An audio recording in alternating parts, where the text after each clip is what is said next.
사랑하는 성도 여러분, 오늘 고난주간 특별 새벽 기도회 마지막 날입니다.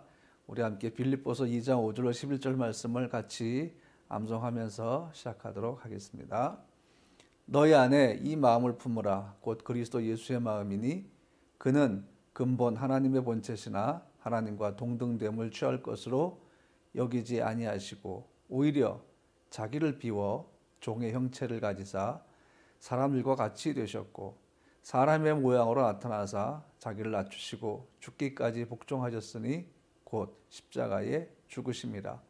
이러므로 하나님이 그를 지극히 높여 모든 이름 위에 뛰어난 이름을 주사 하늘에 있는 자들과 땅에 있는 자들과 땅 아래에 있는 자들로 모든 무릎을 예수의 이름에 꿇게 하시고 모든 입으로 예수 그리스도를 주라 시인하여 하나님 아버지께 영광을 돌리게 하셨느니라. 아멘. 이제 여러분 이 빌립보서 2장 5절로 11절 말씀이 다 외워지셨나요? 계속해서 이 말씀을 묵상하시면서 부활주의를 맞이하면 참 좋을 것 같습니다. 오늘은 빌립보서 2장 5절로 11절 말씀과 함께 누가복음 22장 1절로 5절 그리고 7절로 13절의 말씀을 또 함께 묵상할 텐데 어제 제가 우리 교회 단톡방에 올려드린 것처럼 여러분이 다 읽으신 줄로 믿습니다. 제가 그 본문을 다시 한번 읽도록 하겠습니다. 유월절이라 하는 무교절이 다가오매 대제사장들과 서기관들이 예수를 무슨 방도로 죽일까 궁리하니 이는 그들이 백성을 두려워함이더라. 12 중에 하나인 가롯인으로이라 부르는 유다에게 사탄이 들어가니 이에 유다가 대제사장들과 성전 경비대장들에게 가서 예수를 넘겨줄 방도를 의논하며 그들이 기뻐하여 돈을 주기로 언약한지라. 유월절 양을 잡을 무교절 날이 이른지라. 예수께서 베드로와 요한을 보내시며 이르시되 가서 우리를 위하여 유월절을 준비하여 우리로 먹게 하라. 여짜오되 어디서 준비하기를 원하시나이까. 이르시되 보라 너희가 성내로 들어가면 물 한 동이를 가지고 가는 사람을 만나리니 그가 들어가는 집으로 따라 들어가서 그 집 주인에게 이르되 선생님이 내게 하는 말씀이 내가 내 제자들과 함께 유월절을 먹을 객실이 어디 있느냐 하시더라 하라. 그리하면 그가 자리를 마련한 큰 다락방을 보이리니 거기서 준비하라 하시니 그들이 나가 그 하신 말씀대로 만나 유월절을 준비하니라. 유대 지도자들은 예수를 잡아 죽일 기회를 엿보고 있었지만 쉽지 않았습니다. 왜냐하면 예수님을 따르는 무리들이 너무 많았기 때문이죠. 그래서 그들이 예수를 체포할 명분을 가질 방법을 찾고 있을 때 기회가 찾아왔습니다. 그것은 바로 예수의 제자 중 한 명이 배신하는 것이었죠. 이것은 명절에 예수를 체포해도 될 수 있는 명분이었습니다. 예수의 체포에 대한 그들의 책임이 예수의 제자 중 한 명의 배신으로 옮겨가기 때문이죠. 다시 말씀드리면 자신들이 예수를 체포한 것은 예수의 제자 중 한 명의 배신 때문이라고 둘러댈 수 있었기 때문입니다. 물론 그렇다고 해서 백성들의 동료를 다 막을 수는 없겠지만 하지만 그래도 명분을 예수에게로 옮길 수 있는 좋은 방법이었죠. 그리고 백성들의 눈을 피해서 예수를 체포할 시간과 장소를 누가 잘 알겠습니까? 예수의 제자인 가롯인 유다, 가롯 유다가 알죠. 그래서 그를 통해서 체포의 시간과 장소를 확정할 수가 있었습니다. 가롯 유다는 분명히 예수님의 동선을 잘 알고 있었죠. 여기서 새벽에 겟세마네 동산에서 체포할 계획이 세워졌을 것입니다. 배신이 이루어지고 있는 그 시각 예수님은 유월절 만찬을 가질 장소를 준비하고 계셨습니다. 유다의 배신과 예수의 체포에 대한 계획이 비밀리에 진행이 되고 있는 것을 우리가 볼 수가 있죠. 유다도 아무에게도 알리지 않고 배신의 걸음을 걸었고 그리고 유대 지도자들이 예수의 체포에 대한 계획들을 비밀리에 진행을 하고 있었습니다. 그리고 유다는 다시 마지막 만찬 자리로 돌아와서 참여를 했겠죠. 또 한 가지 비밀스러운 계획이 있었습니다. 그것이 오늘 우리가 읽은 이 누가복음 말씀인데요. 예수님과 제자들의 유월절 만찬이었습니다. 왜 이 유월절 만찬이 비밀리에 진행이 되어야 할까요? 예수를 잡으려는 세력들이 여전히 예루살렘 성내에서 활동하고 있었고, 정에 의해서 유월절 만찬은 반드시 예루살렘 성내에서 이루어져야 했기 때문에 예수님께서는 그를 잡으려는 세력들을 피해서 조용히 비밀리에 제자들과 함께 마지막 만찬을 가질 계획을 진행을 하신 것이었습니다. 이 장소를 위해서 예수께서는 두 제자를 보내시는데 누가복음을 보면 이들은 베드로와 요한이었습니다. 모든 계획은 비밀이었습니다. 그래서 베드로와 요한도 어디로 가야 하는지 모른 채 성내로 들어간 것입니다. 예수님은 물동이를 든 남자를 찾아라 이렇게 말씀하셨죠. 사실 여러분, 유월절을 지키기 위해서 수많은 사람들이 예루살렘 성 안에 있었지만 물동이를 들 남자를 찾는 것은 그렇게 어렵지가 않았습니다. 왜냐하면 당시 남자들은 가죽 부대에 물을 날랐고요, 여자들이 물동이에 물을 날랐습니다. 그런데 물동이를 들 남자를 찾는 거, 이거는 쉽죠. 그렇죠. 왜냐하면 물동이는 여자들의 도구였기 때문이죠. 자, 이 사람의 역할은 무엇입니까? 유월절 만찬을 하게 될 집으로 두 제자를 안내하는 것이었습니다. 우연이었을까요? 누가복음의 문맥을 살펴보면 우연이 아니라 이미 예수님께서 준비하신 것으로 생각해 볼 수가 있습니다. 물동이를 든 남자는 이미 예수께서 유월절 만찬을 드릴 장소에 대해서 알고 있는 것처럼 보이죠. 그래서 곧바로 집으로 안내했고, 집 주인에게 제자들이 선생님이 내게 하는 말씀이 내가 내 제자들과 함께 유월절을 먹을 객실이 어디 있느냐 하시더라 이렇게 얘기했을 때 이미 집주인도 알고 있었다는 듯이 곧바로 자신의 집 다락방으로 안내를 하죠. 그렇기 때문에 집주인은 이미 예수의 마지막 만찬을 위해 장소를 준비하고 있었다라고 우리가 생각을 해볼 수도 있습니다. 어쨌든 이로 인해서 예수의 마지막 만찬은 방해를 받지 않고 진행이 되었고요. 아무도 모르는 곳에서 예수님은 제자들과 함께 마지막 만찬을 나누셨습니다. 그리고 이곳에서 어제 말씀드렸죠, 세족식과 함께 성만찬을 제정을 하셨습니다. 겟세마네 동산에서 체포되시기 전까지 예수님은 사실은 이렇게 모든 상황을 주도적으로 진행을 하신 것입니다. 자, 그러면 여러분, 최후의 만찬을 가지신 그 집은 누구의 집이고 물동이를 든 남자는 누구였을까요? 물동이를 든 남자는 누구였는지 모르겠습니다. 아마 남자 종, 남자 노예였을 수도 있고요. 자, 그런데 여러분, 성경은 또 누구의 집인지 언급하지 않고 있습니다. 다만 우리는 성경의 몇 가지 단서들을 통해서 누구의 집인지를 한번 생각을 해볼 수가 있습니다. 지금부터 제가 여러분과 나누는 이 이야기는 일반적으로 신학자들이 생각하는 내용들입니다.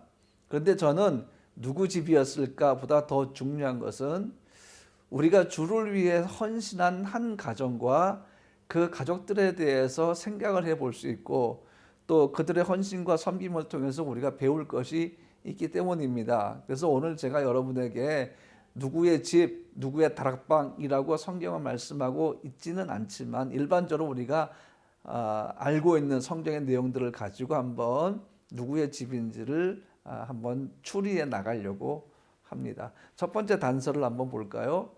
누가복음 22장 12절 말씀을 보면 그 단서가 나옵니다. 그리하면 그가 자리를 마련한 큰 다락방을 보이리니 거기서 준비하라 하시니 그랬습니다. 예수님은 큰 다락방이라고 말씀을 하셨습니다. 왜 큰 다락방일까요? 제자들 12명, 예수님까지 합치면 13명, 그리고 더 사람들이 있었다면 아마 큰 다락방이 필요할 텐데, 그렇다면 큰 다락방을 가진 사람은 부자였을 거라는 거죠. 가난한 사람들이 큰 다락방을 가질 수가 없기 때문입니다. 그래서 유월절 만찬 장소를 찾기 위한 첫 번째 단서는 큰 다락방이다 하는 것입니다. 부자의 집이었다고 생각을 합니다. 두 번째 단서 볼까요? 예수님의 십자가 죽음 후에 등장하는 다락방이 성경에 있을까 하는 것입니다. 왜냐하면 한둘이 모였던 것이 아니라 여러 명이 모였기 때문이죠. 예수의 승천을 바라본 후 제자들이 모인 곳이 바로 다락방이었는데요. 사도행전 1장 13절 말씀 보니까 들어가 그들이 유하는 다락방으로 올라가니 베드로, 요한, 야고보, 안드레와 빌립, 도마와 바돌로메, 마테 및 알페오의 아들 야고보, 셀로진 시몬, 야고보의 아들 유다가 다 거기 있어 그랬습니다. 상당히 많은 사람들이 들어갈 수 있는 큰 다락방이죠. 근데 여러분, 바로 이 다락방에 오순절날 성령이 임하셨습니다. 사도행전 2장 1절로 4절 말씀 보니까 이렇게 말씀되어 있어요. 오순절날이 이미 이름에 그들이 다 같이 한 곳에 모였더니 호련히 하늘로부터 급하고 강한 바람 같은 소리가 있어 그들이 앉은 온 집에 가득하며 마치 불의 혀처럼 갈라지는 것들이 그들에게 보여 각 사람 위에 하나씩 임하여 있더니 그들이 다 성령의 충만함을 받고 성령의 말하게 하심을 따라 다른 언어들로 말하기를 시작하니라 그랬습니다. 물론 이 말씀에는 다락방이라는 얘기는 안 나오지만 예수님께서 마지막 만찬을 가지신 그 다락방, 그 다음에 계속해서 사도행전서 말씀하고는 다락방이 동일한 다락방임을 언급을 하고 있기 때문에 그래서 우리는 이 다락방에 제자들이 모여서 기도할 때에 성령이 임했다라고 얘기를 합니다. 자, 세 번째 단서를 찾아볼까요? 헤롯이 예수님의 제자 야고보를 죽이죠. 요한의 형제입니다. 그리고 베드로를 체포했는데 처형당하기 전날 천사가 나타나서 베드로를 감옥에서 구출했습니다. 그래서 감옥에서 나온 베드로가 밤에 찾아간 곳이 바로 다락방입니다. 그런데 여기에서 다락방의 주인 이름이 언급이 되는데요. 그 이름이 누구인지 한번 볼까요? 사도행전 12장 12절 말씀에 이렇게 되어 있습니다. 깨닫고 마가라 하는 요한의 어머니 마리아의 집에 가니 여러 사람이 거기에 모여 기도하고 있더라 그랬습니다. 자, 마가의 어머니 마리아 그리고 여러 사람이 모여서 기도하고 있더라 그렇게 말씀하고 있죠. 마가는 누군가요? 마가는 사복음서의 마가복음의 저자입니다. 마가는 부잣집 아들이었고 그 어머니 이름이 마리아입니다. 이 마리아는 예수님을 따르는 그리스도인이었죠. 그래서 자신의 집을 기꺼이 내어주었던 것입니다. 부자였기 때문에 많은 사람이 들어갈 수 있는 다락방을 가지고 있었죠. 그런데 여러분, 성경은 또 마가를 어떻게 소개하고 있는가 하면 아소에 있던 바울을 안디옥으로 불러서 함께 선교사로 안수받고 선교의 사역을 떠나게 했던 그 바나바, 성실하고 충실한 동역자 바나바의 생질이라고 소개하는데요. 골로새서 4장 10절 말씀 보면 이렇게 되어 있어요. 나와 함께 갇힌 아리스다고와 바나바의 생질 마가와 이렇게 바울이 표현하죠. 그래서 마가는 바울과 바나바의 첫 선교지였던 구브로 섬에도 함께 갔었습니다. 성경에는 마가의 다락방이라는 표현이 나오지 않지만 사도행전의 기록들을 통해서 우리는 마가의 다락방이라고 생각할 수 있고요. 또 많은 신학자들도 그렇게 인정을 하고 있습니다. 그래서 우리가 오순절 성령 강림을 얘기할 때 마가의 다락방이라고 얘기를 하는 것입니다. 그런데 여러분, 중요한 건 누구의 집이었는가 보다는 진정한 믿음으로 헌신했던 마가의 어머니 마리아와 그 아들 마가 그리고 마가의 외삼촌이었던 바나바의 섬김과 헌신이 얼마나 놀랍고 아름다운지를 우리가 생각해야 한다는 것입니다. 저는 우리 성도들의 가정과 가족 구성원들이 이 말세에 주의 말씀을 따라가며 주의 능력의 증인들이 되기를 축복합니다. 예수의 부활의 생명력을 가지고 여러분들이 날마다 승리하기를 축복합니다. 주님의 사역에 이렇게 헌신된 아름다운 가정이 성경에 나오지 않습니까? 마찬가지로 오늘 우리 모든 성도들의 가정이 주의 사역에 귀하게 쓰임받는 가정이 되기를 축복합니다. 또 모든 자녀들이 여러분의 자녀들이 주의 영광을 위해서 각자의 삶의 자리에서 주의 임재 안에 거하며 주의 날개 아래에서 주를 노래하기를 축복합니다. 자, 이제 여러분 고난주간 특별 새벽 기도회 5일 동안의 말씀의 결론을 함께 나누고 싶습니다. 결론은 예수의 겸손과 섬김과 반대되는 것들이 먼저 우리 안에 있는지를 점검해 보는 것입니다. 그것이 무엇일까요? 세상으로부터 온 지혜. 그것이 우리 속에 지금 있는지를 한번 점검해 보는 것입니다. 그러면서 우리는 하나님으로부터 온 지혜를 구하자라는 것입니다.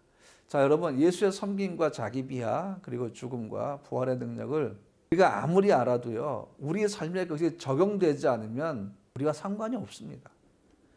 아무리 여러분과 제가 5일 동안 새벽 예배 때 고난에 대한 말씀을 기억하고 거기서 우리가 주님의 말씀의 의미를 생각해도요, 그것이 우리의 삶에 직접적으로 적용되지 않으면 그게 무슨 의미가 있겠습니까?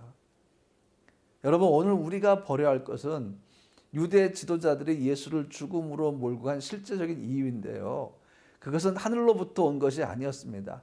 하나님으로부터 온 것이 아니라 세상으로부터 온 것이었는데 그것이 무엇인지 오늘 그것이 여러분과 제 안에 있는지를 한번 좀 점검을 해보고 싶습니다. 이 세상으로부터 온 지혜가 우리 속에 있다면 오늘 우리는 이것을 버려야 합니다.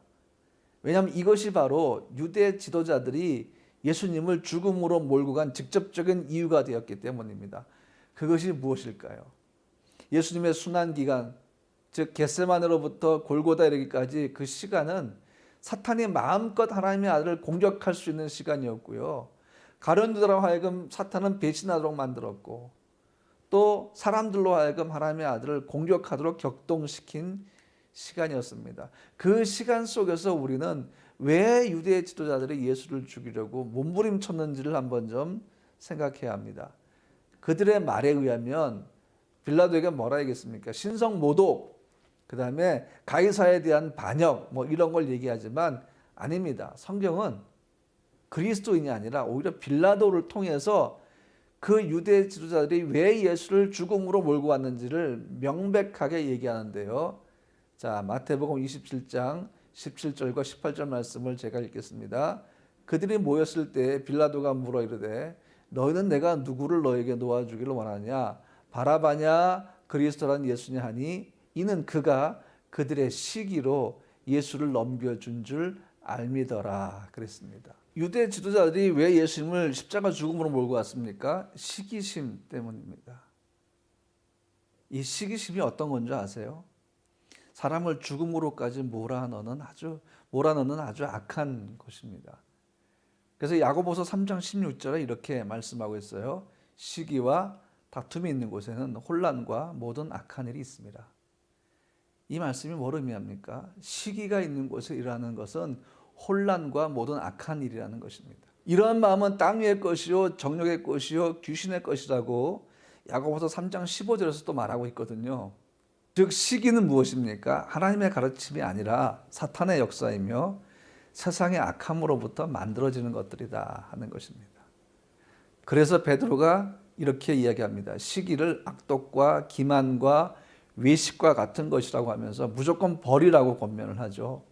베드로전서 2장 1절 말씀 보니까 그러므로 모든 악독과 모든 기만과 외식과 시기와 모든 비방하는 말을 버리고 그랬습니다.